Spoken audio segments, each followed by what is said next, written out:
Well, Jamie finally fell asleep. Are you hungry? No, thanks. Would you like a glass of wine, or... I was just thinking. I wonder how many $20 bottles of Orsini Chardonnay Ted's had in his life. 0 to none. The ironic part is that his mother, Nola, personally taste tested every harvest. Look, I know how much you're bothered by this. I know it's been something that's been hard... Oh, you're bothered.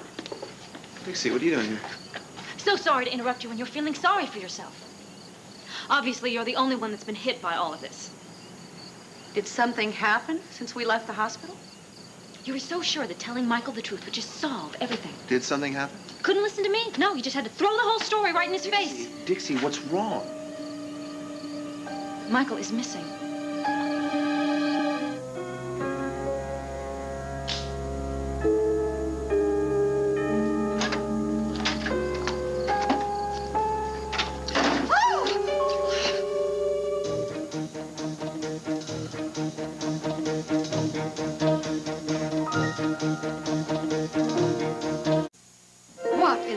Of heaven are you doing here? Answer me. No one invited you onto my property or suggested that you point Langley's gun at me.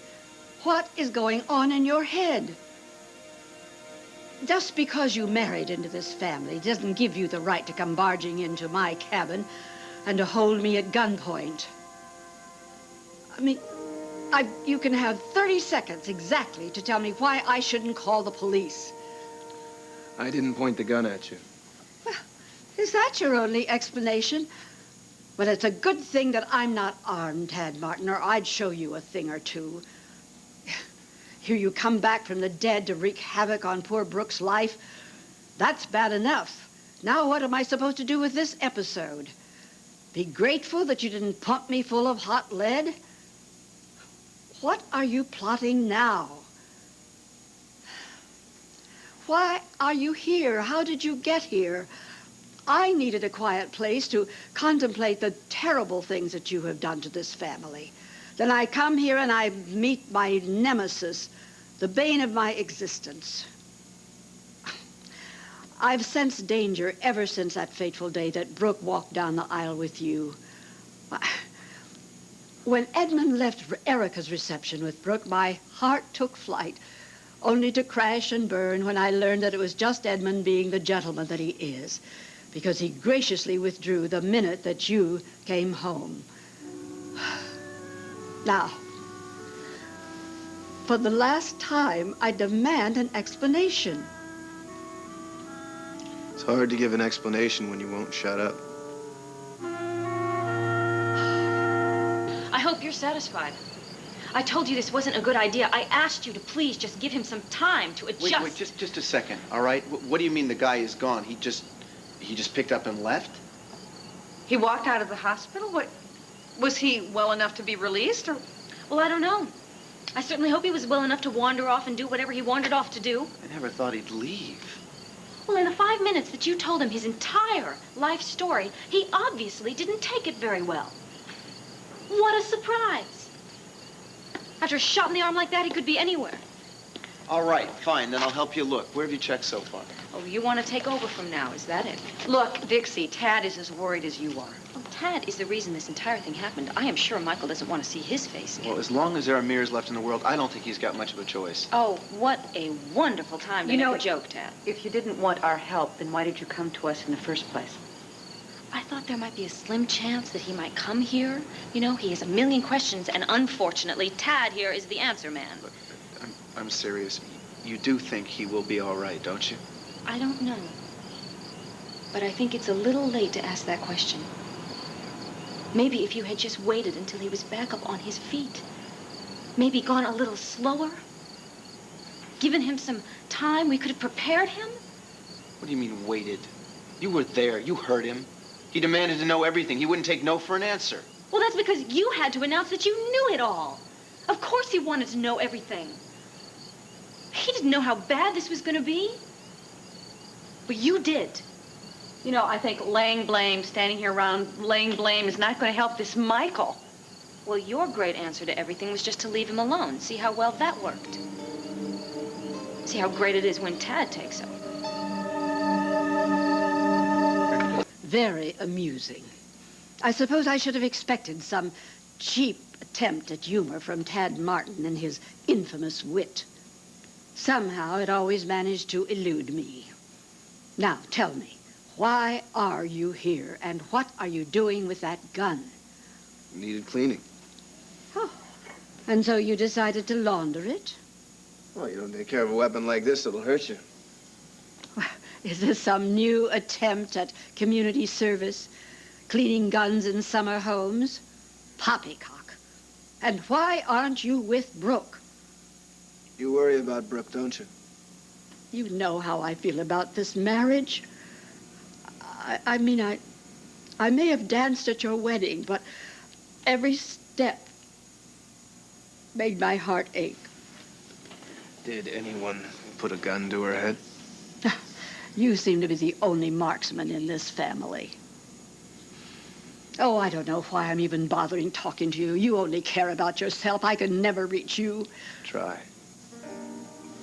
Well, I am not a stupid woman, Tad, nor unkind. I realize that you've been through a lot. In fact, in the beginning, I was very sorry for you. You have survived a terrible ordeal. I can imagine how you must have felt, how shattering it was to learn about little Jamie. So naturally, Brooke would seem a safe haven to you now. It's a classic psychological case. I could have forgiven you for marrying Brooke in desperation, even without loving her. But I can never forgive your marrying poor Brooke just to get back at Dixie. Maybe next time you'll listen to someone else. Do we really have to do this? I mean, this is not really your everyday run-of-the-mill situation, you know. I'm perfectly aware of that. Thank Maybe you. there is not a right way to tell this kind of information to somebody. Why don't you just put yourself in Michael's shoes for 5 minutes? He is out there. He's alone. He's lost. He doesn't know his way around town. He could have a relapse. By all means, let me help you find him. No, thank you. I think you've done Dixie, enough. just let me find him. I promise after that you can handle it any way you want. You're not the only one who's concerned, Dixie. You know, I really only came here to find out if Michael was here, since he's not. Dixie, wait, look, before you go, there's some information that you should know. No, thank you. I don't need any more of your free advice. You two go back to your perfect lives. I'll find Michael by myself.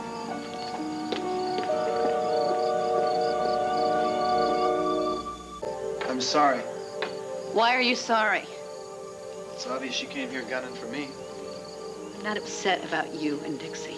I just think this is all very unfair. When it comes to helping people, Dixie can't stop herself. Everything from stray dogs to little old ladies. Look, I don't need you to explain Dixie to me. I understand Dixie perfectly.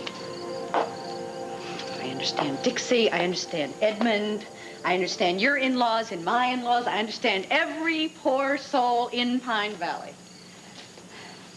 And what is it? What's wrong? I just don't understand this. I don't understand why this is happening now.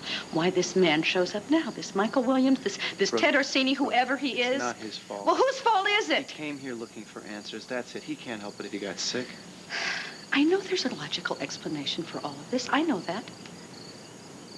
I just sometimes feel, I don't know, I feel the same way that Opal feels. God forbid. Say it isn't so. That man has brought nothing but trouble. He's been nothing but bad news since our wedding day. And he just continues to bring bad news. But not intentionally. Look, from everything I understand, this guy has had more than his fair share of sorrow in one life. I can't help but feel sorry for him. Don't you dare, all right, don't you dare feel sorry for him. I don't want Dixie to make you feel this way. You didn't do anything to him, all right? You told him the truth. He deserved to know the truth. More than that. It's not... Look, you didn't take anything from him either. So don't start thinking that you and Nola, you both believed that you were her son. And as far as I'm concerned, you have been more than fair in this whole mess. And I'm sure you continue to be fair. I wouldn't know how to start. I think that you've been great. I'm proud of you. What have I done? Other than force this guy to go running off into the hills screaming. Well, I don't know. You went to the Orsini Board of Directors for one thing. You told them about this guy. I think that's a big step. You know, I don't want Dixie to walk in here and make you think that you're the villain in all of this. I mean, she acts like you're not affected by this at all, and I know how much that you are. I don't care about Ted Orsini. Forgive me, but I don't.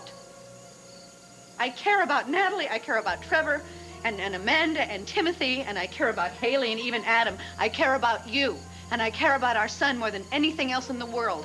But I don't give a damn what happens to Ted Orsini. Still nothing to say for yourself. Well, I thought as much. You charmed Brooke all the way to the altar. And then you didn't even have the guts to call off the sham. And don't you try to deny it. I'm not denying anything. Oh, glib, glib, always glib. I never could stand that. Couldn't then, and I can't now. My family has suffered enough at your hands.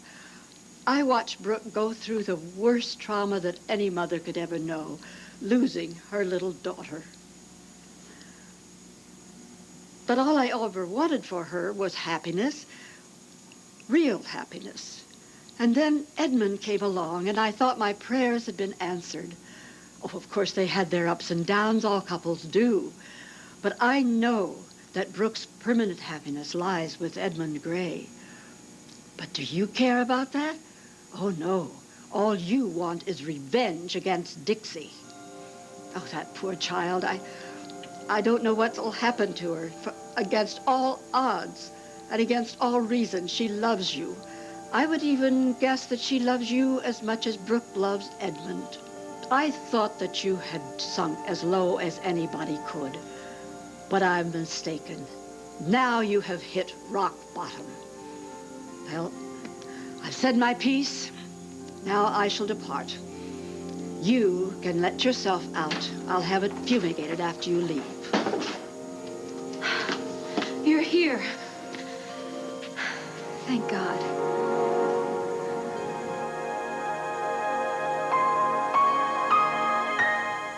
Well, you've made me eat my words. I see that there are still lower depths that you have to plumb. Oh, this is abominable. What's going on? What did you do? It's inhuman. You haven't been married to Brooke for a month, and you're already carrying on with Dixie. What? Well, Dixie, you are a decent person. Do you realize what's happening? Don't you remember what happened the last time you got involved with one of Brooke's husbands? Oh, please tell me that this isn't happening. Tell me you're not having an affair. No, I'm not. This isn't Tad. Well, of course it's Tad. No, it's not. Tad is in Pine Valley with Brooke. Do you think I'm daft? No, no. Really, I know it's hard to believe, but it's true. I couldn't tell the difference at first either. Is this some sort of a scheme to cover up your sordid carryings on? No. Call Brooke if you want to. Ask to speak to Tad. Do you mean there are two of them? Oh, the gorge rises. You didn't tell her? What have I ever done to be punished this way? Mrs. Wallingford, I'm so sorry. I know this is quite a shock. It's been for everyone. And, well, I hate to sort of drop the ball and run, but, I really need to speak to, my friend here. And, so if it's okay with you, the car's across the lake and Lou's waiting outside with a boat. I'll take the boat. You stay here. Are you sure? I need Langley. Oh, I would hate to kick you out of your own cabin. I couldn't sleep a wink after all that's gone on here without my husband's sheltering arms around me. So, good night.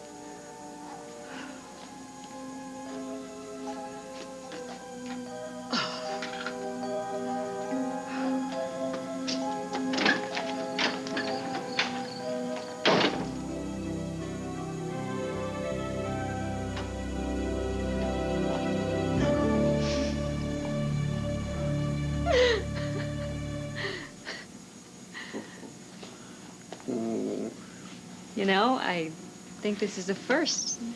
I've never seen you smile before. You knew where I was. Yeah. This is a great place to run away to. I should know. You knew what I was thinking. And came after me. That's the first two. Now, how you feel? Here you are praying for a miracle, thinking everything could possibly go wrong has, and before you know it, wham, another shot in the face. I don't need life to be fair. I can deal with that. I just, don't want it to be heartless. Listen, I'm sure that everything will look better tomorrow. One night is not going to make me change my mind or make me feel differently about this guy. And by all means, you want me to cancel his breakfast invitation? How are you? I'm okay. You don't have to try and fool me, Ted. I know how this has been gnawing at you ever since you met him. It's like looking in a funhouse mirror. It looks like you, but it doesn't do what you do. It's one thing to have someone who's a look-alike. Unfortunately, this guy is a whole lot more. Yeah, he is. And I wish to God that Nola were still around. You know what I think you really wish? That this Michael could have known her, could have met her. But you don't have any control over that. Nobody could have had control over that. Today I stood in that hospital room and I told another man that everything life meant for him is mine. Nola wanted you to have that. You. Not her long-lost son. Because she thought this was impossible. She worded her will the way she did so that nobody could challenge me from the outside. Look, from what you told me, I think Nola knew exactly what she was doing when she wrote that will. Her estate was meant for the man who made her happy, who made her feel alive, who saved her vineyard, who was there for her when she died. It was all meant for you. Not just that. I'm not just talking about the money or the will. Ted Orsini was born to two loving parents. And sure, they had a fortune, but they also had a home, an estate, a legacy for generations. Now look at him. Look at me. I like what I see. I was born dirt poor to Ray Gardner. He was born to Nola. There's nobody in the world with any sense that would have bet a dime that I would come out on top, that he'd be out there alone, and I'd be here with a family. On top of that, the poor guy's got to find out about his mother, about Nola now, after it's too late. Fate is truly twisted. I'm here with you and her son. And he's got nothing. Why? Why? Good question. Got an answer? Would you like to hear it? Sure. You've been blessed with wonderful things in your life because you're a wonderful man who deserves them. I do. Yes. I don't know about the wonderful part. Trust me. I don't know. You heard Dixie. She didn't make anything up. I blew it, and it's not the first time. You didn't blow it. I didn't have to tell him the truth so soon. Look, if he demanded to know everything... to know, I still didn't have to tell him. With all my years in double talk, I could have fed him a line. I could have given him a story. I could have, I could have done any number of things, and I didn't. I ran in like a bull in a china shop and did exactly what I said I was gonna. Look, what does it matter, all right? Who's to say that he wouldn't have reacted the same way if you had told him this 2 weeks from now? Or that even if you had prepared him, that he would have had the same reaction? Or even if you could have prepared him for this? It doesn't matter. I had all the facts. I knew everything. I should have handled it differently. Dixie came over here to make you feel rotten, and it worked. Dixie wouldn't do that. Maybe not the Dixie that you knew, but the Dixie now, she's been hurt too many times. She talked to you like you were Junior. You stayed up past your bedtime. You know, she didn't even give me a chance to tell her about the I accident. think she was a little more upset about Michael than she was with me.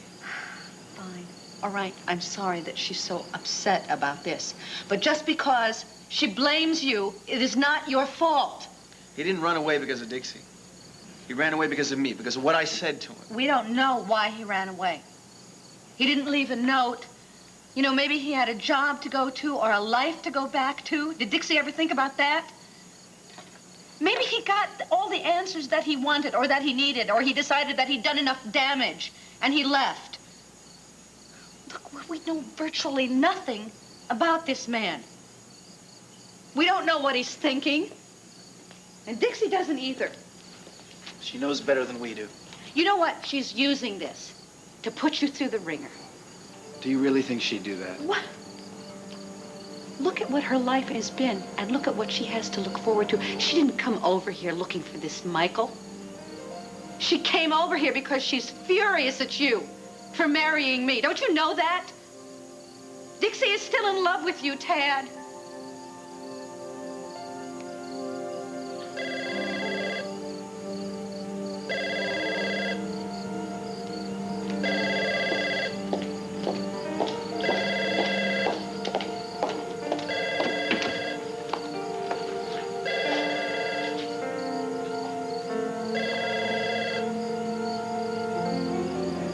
I started to pass out. Dixie took care of me.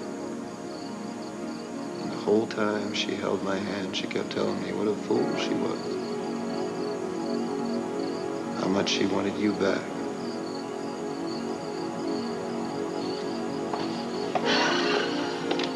Well, guess who that was? Dixie. I had to tell Brooke and Tad that you're all right. I went over to their house earlier today to tell them that you were missing. Tad was actually worried. You didn't have to come. I'm fine. And you should be looking after the little boy with the bicycle. Junior is staying over at a friend's house tonight, so he's all right. I don't have anybody I have to rush home to. Do you want to talk? No. Well, I understand that. But sometimes talking helps. Sometimes it can help you get a better point of view on things, make things seem a lot less traumatic. I'm fine. You're so fine you ran away from the hospital. I found out what I need to know. So you're just gonna leave? You're just gonna take off? Right. Well, where are you going? You gonna go back to Vancouver? Do you have any friends or family there still? Any friends or family anywhere? Come on, don't shut me out. I want you to stay in Pine Valley. Please don't leave. Not yet.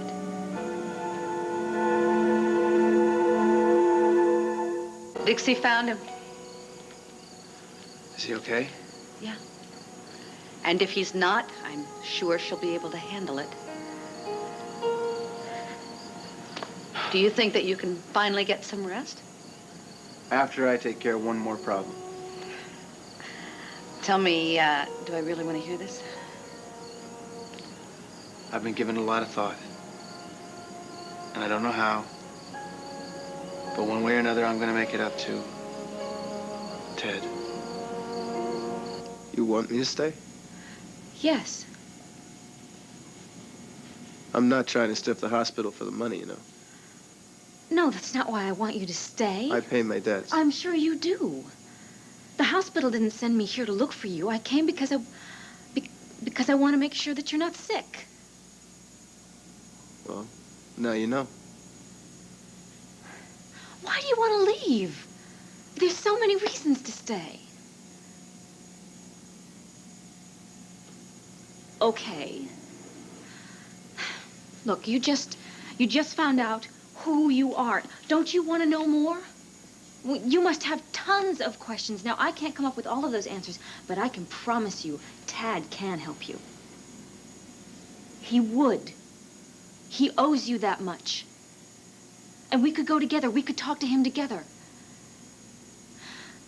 Look, I understand that you're angry right now, that you're furious, and that you're confused. Life has been very cruel to you. And I'm not pretending to know everything about how you're feeling. All I'm saying is I've been there. Life has given me some pretty tough breaks, too. And last summer, for instance, I closed myself off to everybody who cared about me. I put myself in a box and I tried to force the pain to go away. Well, life just got more brutal and the pain didn't go anywhere. Running away doesn't work. Believe me, I know. But I could help you if you let me.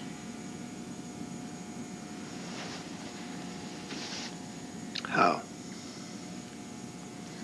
Well, whatever you want, whatever it takes, I will stand by you. I will tough it out with you.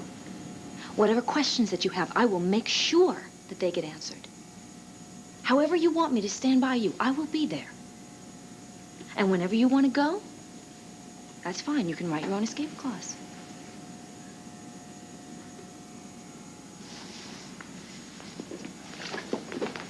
Look, I didn't mean now. I knew your mother. I knew Nola Orsini. She was a wonderful, wonderful woman. I don't know if I ever told you that. She helped me through one of the most difficult times of my life, getting Junior back, and I got Junior back eventually. I would hate to see you leave without ever finding out who she really was. Look, I know this all hurts, but I think that it would really be worth it. It would all be worth it if you just stayed.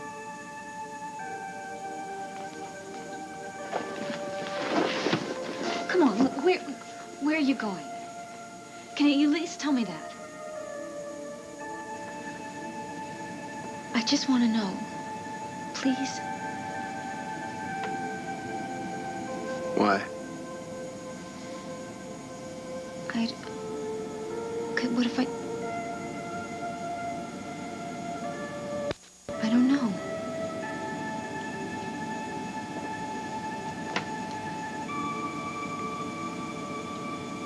I want to help you. I'm on your side. I care about you.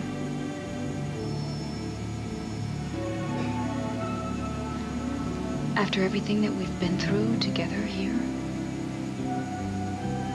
I know you can face it. You can. Maybe we can do it together.